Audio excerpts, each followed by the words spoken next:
Hi my dear friends, welcome to moto creation. என்னோடய voice வந்து கொஞ்சம் கோல்டாக இருக்கிறதுனால இப்படி இருக்குது, அட்ஜஸ்ட் பண்ணிக்கோங்க. ஸோ இன்றைக்கி வந்து மாமியார் வீட்டில் டே 2 vlog தான் வந்து பார்க்க போகிறோம்.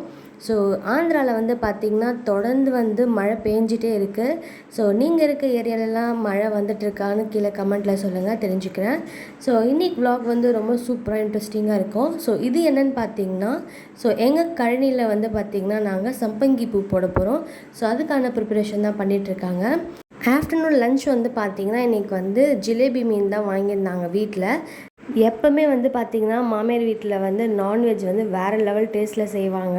ஸோ அதே போல் இன்றைக்கும் வந்து மீன் குழம்பு வந்து வேறு லெவல். நெக்ஸ்ட்டு வந்து பார்த்திங்கன்னா மீன் முட்டை இருந்துச்சு, அதை வந்து பார்த்திங்கன்னா இந்த மாதிரி பொடி மாசா பண்ணிட்டாங்க. இங்கே ஆந்திராவில் வந்து பார்த்திங்கன்னா மீன்லாம் வந்து ரொம்ப சீப் அண்ட் பெஸ்ட்டாக தான் கிடைக்கும். ஏன்னா ஏரியும் பக்கத்தில் இருக்கிறதுனால ஸோ ரொம்ப ஃப்ரெஷ்ஷான ஃபிஷ்ஷும் வந்து நம்மளுக்கு கிடைக்குது. ஆஃப்டர்நூன் வந்து எல்லாம் சாப்பிட்டு முடிச்சுட்டு ஈவினிங்காக வந்து பார்த்திங்கன்னா பப்பாயா சாப்பிட்லான்னு எங்கள் வீட்டு பக்கத்துலேயே வந்து எங்களோட மரம் தான். ஸோ அங்கே வந்து பார்த்திங்கன்னா பப்பாயா பறிச்சுட்டு இருந்தாங்க.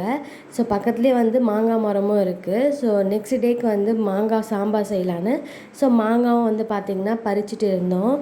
இந்த மாதிரி லைஃப்லாம் வந்து பார்த்திங்கன்னா நம்மளுக்கு இந்த மே மந்த் வந்தால் தான் அதோட எக்ஸ்பீரியன்ஸ் வந்து கிடைக்கும்னு நான் சொல்லுவேன். ஸோ நம்ம வந்து பாட்டி வீட்டுக்கு, நம்மளோட சொந்தக்கார வீட்டுக்கு இந்த மாதிரி வில்லேஜில் வந்து போயிட்டு இருக்கும்போது ஸோ நிஜமாகவே அது ஒரு வந்து ஹெவன்னே சொல்லலாம்.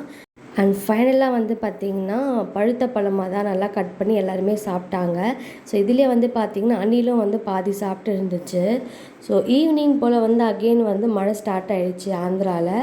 ஸோ தொடர்ந்து டெய்லியுமே வந்து பார்த்திங்கன்னா மார்னிங் ஈவினிங் நல்லா செம்மையாக பெஞ்சிட்ருக்கு.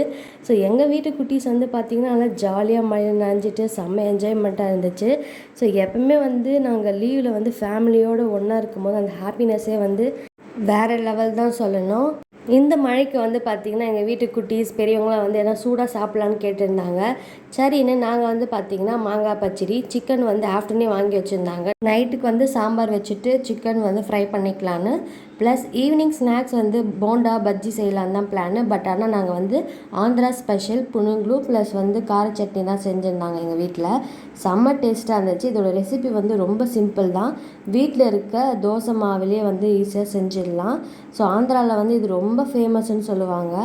ஸோ நெக்ஸ்ட்டு வந்து பார்த்திங்கன்னா மாங்காய் பச்சடி. ஸோ அதுவும் வந்து செம்ம டேஸ்ட்டாக இருந்துச்சு.